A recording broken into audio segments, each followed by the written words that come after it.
Welcome back to clean news Rajasthan. चलिए देखते हैं राजस्थान की 15 फटाफट बड़ी खबरों को। मौसम विभाग का बड़ा अपडेट, 3 जुलाई से भारी बारिश का अलर्ट। राजस्थान में 3 जुलाई से भारी बारिश यानी हेवी रेन का दौर शुरू होगा। मेट्रोलॉजिकल सेंटर जयपुर के अनुसार 3 से 5 जुलाई को भरतपुर, जयपुर, उदयपुर और कोटा संभाग के कुछ भागों में बारिश होने का पूर्वानुमान है। इसमें से कुछ स्थानों पर भारी बारिश की संभावना जताई गई है। पश्चिमी राजस्थान के बीकानेर संभाग के कुछ भागों में मेघ गर्जन के साथ बारिश होने की संभावना है। 4 से 6 जुलाई तक के मौसम के दौरान बीकानेर संभाग के कुछ भागों में बारिश होने की गतिविधियों में बढ़ोतरी होने और मानसून के पहुंचने की प्रबल संभावना है। आदिवासी भी हिंदू थे और रहेंगे, बोले शिक्षा मंत्री मदन दिलावर। राजस्थान के शिक्षा मंत्री मदन दिलावर ने फिर कहा कि हम सब आदिवासी हैं। आदिवासी का मतलब होता है अनादिकाल से इस धरती पर रहने वाले लोग और हमारे पूर्वज अनादिकाल से यहाँ रह रहे हैं। हिंदुस्तान में सब हिंदुस्तानी हैं यानी हिंदू हैं, चाहे उनकी पूजा पद्धति कुछ भी हो। इसलिए आदिवासी भी हिंदू हैं, हिंदू थे और रहेंगे। वहीं सांसद राजकुमार राउत और उनके समर्थकों की ओर से किए जा रहे विरोध और ब्लड सैंपल भेजे जाने पर उन्होंने कहा कि लेबोरेटरी में तो कोई भी अपना ब्लड सैंपल पहुंचा सकता है। फिलहाल उनके अपने घर पर कोई नहीं आया है। मानसून की एंट्री के साथ ही एसडीआरएफ हुई अलर्ट। राजस्थान में मानसून की झमाझम एंट्री हो चुकी है। मानसून के दौरान प्रदेश के कई इलाकों में भारी बारिश की वजह से बाढ़ की स्थिति भी बन जाती है। ऐसे में किसी भी तरह की आपदा में फंसे आमजन की जान बचाने के लिए एसडीआरएफ की जवान मुस्तैद हो गए हैं। प्रदेश के 28 जिलों में एसडीआरएफ की 51 टीमें मुख्यालय हेडक्वार्टर पर रवाना हो चुकी हैं।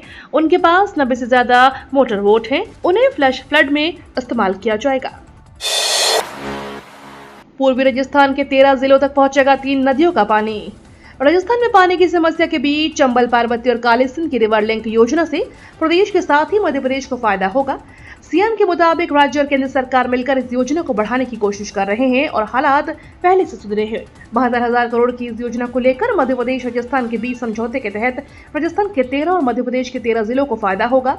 रविवार को भोपाल के कुशाभाऊ ठाकरे सभागार में नदी लिंक परियोजना को लेकर संयुक्त कार्यक्रम के मौके पर बताया गया कि इस योजना से दोनों प्रदेशों के बीच रिश्ते मजबूत होंगे। राजस्थान की 5 सीटों के उपचुनाव पर 2 पर बीजेपी कर सकती है टिकट रिपीट। राजस्थान में 5 विधानसभा सीटों पर उपचुनाव होने हैं। प्रदेश में विधानसभा की 5 सीटों पर उपचुनाव को लेकर जहां कांग्रेस की कमेटियां गठित कर दी है, वहीं बीजेपी ने एक बार फिर से दावा किया है कि उसके कार्यकर्ता ग्राउंड लेवल पर हैं और उपचुनाव में बीजेपी 5 सीटें जीतेगी। रविवार को बीजेपी कार्यालय में चुनाव को लेकर बैठक हुई। बीजेपी सूत्रों की माने तो पार्टी ने तय किया है कि अब बीजेपी पुराने चेहरों को तवज्जो देगी। चर्चा है देवली, गुनियारा, हीवसर में पुराने ही प्रत्याशी मैदान में उतर सकती है। फिलहाल इन सीटों पर जातिगत समीकरण को देखते हुए पार्टी तैयार कर रही है। सेना की तैयारी कर रहे युवा ध्यान दें, राहुल गांधी का बड़ा बयान, हमारी सरकार आई तो हटाएंगे अग्निवीर योजना। 18वीं लोकसभा सत्र से पहले दिन कांग्रेस नेता और रायबरेली के सांसद राहुल गांधी ने अग्निवीर योजना को लेकर बड़ा बयान दिया है। नेता प्रतिपक्ष राहुल गांधी ने रक्षा मंत्री राजनाथ सिंह से अग्निवीर को लेकर दिए गए बयान पर प्रतिक्रिया दी है। राहुल गांधी ने कहा कि भाजपा को अग्निवीर अच्छा लगता है, आप रखिए, हम अग्निवीर जब हमारी सरकार आएगी तो हटा देंगे। उन्होंने कहा कि हम सोचते हैं कि सेना जवानों और देशभक्तों के खिलाफ अग्निवीर योजना है, हम इस स्कीम को नहीं चाहते हैं। राहुल गांधी ने कहा कि बारूदी सुरंग विस्फोट में एक अग्निवीर ने जान गंवा दी, लेकिन उसको शहीद नहीं कहा गया। उन्होंने बताया कि एक इस्तेमाल करो और फेंक दो वाला मजदूर अग्निवीर है। इस पर रक्षा मंत्री राजनाथ सिंह ने राहुल गांधी के बयान पर आपत्ति जताई है और कहा कि राहुल गांधी को गलत बयान नहीं देना चाहिए और सदन को गुमराह करने की कोशिश नहीं करनी चाहिए।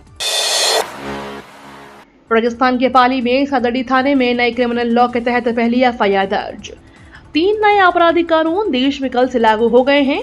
नए आपराधिक कानूनों के तहत राजस्थान में पाली से सादड़ी पुलिस थाने में पहली एफआईआर नंबर 0117 सोमवार को दर्ज हुई है। महानिदेशक पुलिस साइबर अपराध और एसएससी-आरबी हेमंत प्रियदर्शी ने बताया, यह एफआईआर भारतीय नागरिक सुरक्षा संहिता की धारा 173 के तहत रास्ता रोककर मारपीट करने एवं संपत्ति को नुकसान पहुंचाने की घटना के संबंध में दर्ज हुई है।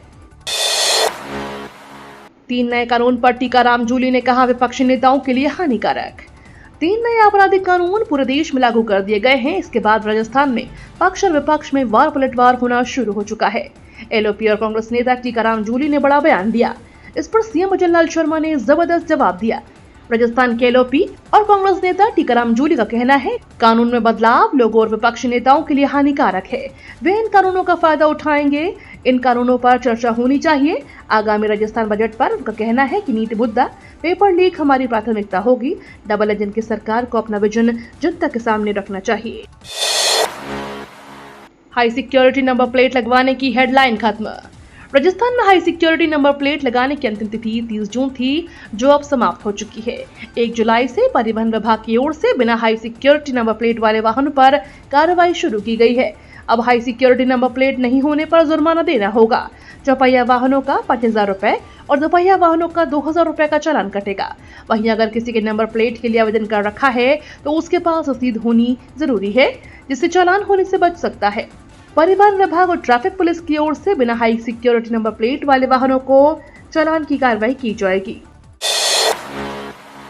आम आदमी की जेब पर सरस दूध के दाम 2 रुपए प्रति लीटर बढ़ने से पड़ सकता है असर। अमूल और मदर डेयरी से दूध के दाम बढ़ा दिए गए हैं। अब जयपुर सरस डेयरी जल्द ही अपने दूध के दामों को बढ़ोतरी कर सकता है।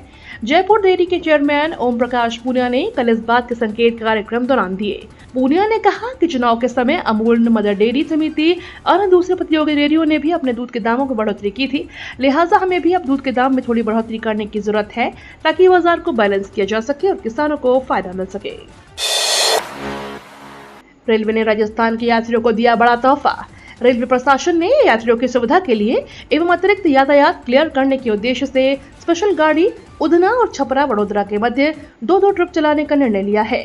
यह गाड़ी कोटा, सवाई माधोपुर, गंगापुर सिटी और बयाना स्टेशनों से होकर गंतव्य को जाएगी।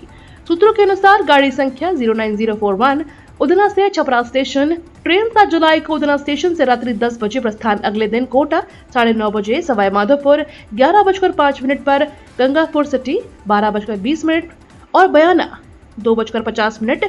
वहीं तीसरे दिन सुबह 9 बजे छपरा स्टेशन पहुंचेगी। राजस्थान के 25,471 छात्रों को मिलेगा प्रति माह 1,000 रुपए स्कॉलरशिप। राजस्थान के शिक्षा मंत्री मदन दिलावर ने national means cum merit scholarship चयन परीक्षा 2024 का परिणाम जारी कर दिया है। इस स्कॉलरशिप स्कीम प्रदेश से 5,471 छात्रों का चयन हुआ। अब इन छात्रों को 4 साल 1,000 रुपए महीना स्कॉलरशिप मिलेगी। खुशखबरी, ये स्पेशल ट्रेनें फिर हुई सामान्य, कम होगा किराया। रेल यात्रियों के लिए खुशखबरी है। उन सभी ट्रेनों को पैसेंजर ट्रेन बदल दिया गया है, जो कोरोना के बाद से स्पेशल ट्रेन के रूप में चल रही थी। स्पेशल ट्रेन होने से इनका किराया बढ़ गया था और नंबर भी 0 से शुरू होना था। आज से ये ट्रेनें सामान्य यात्रा की ट्रेनों की तरह चलेंगी। इससे इन ट्रेनों के परिचालन में भी सुधार आएगा। स्पेशल ट्रेनों में अक्सर यात्रियों को देर से चलने की शिकायत रहती है। आजादी के 77 साल बाद आपराधिक न्याय प्रणाली पूरी तरह से स्वदेशी, नए कानून पर अमित शाह का बयान। नए आपराधिक कानूनों पर केंद्रीय गृह मंत्री अमित शाह ने कहा कि पूरा कानून तमिल में होगा, कार्यवाही भी तमिल में होगी। अगर कानून के नाम को लेकर कोई विरोध है तो मिलकर करे। मुख्यमंत्री या सांसद किसी ने भी न मुझसे समय मांगा है और न कोई मिलने आया। फिर भी मैं सभी से अपील करता हूं, आपकी आपत्तियों को लेकर मुझे मिले। सिविल सर्विसेज प्रीलिम्स एग्जाम 2024 का रिजल्ट जारी। यूपीएससी ने सिविल सर्विसेज एग्जाम प्रीलिम्स 2024 का रिजल्ट जारी कर दिया है। रिजल्ट upsc.gov.in पर या upsconline.nic.in पर चेक कर सकते हैं। आपको बता दें, एग्जाम 16 जून को हुआ था।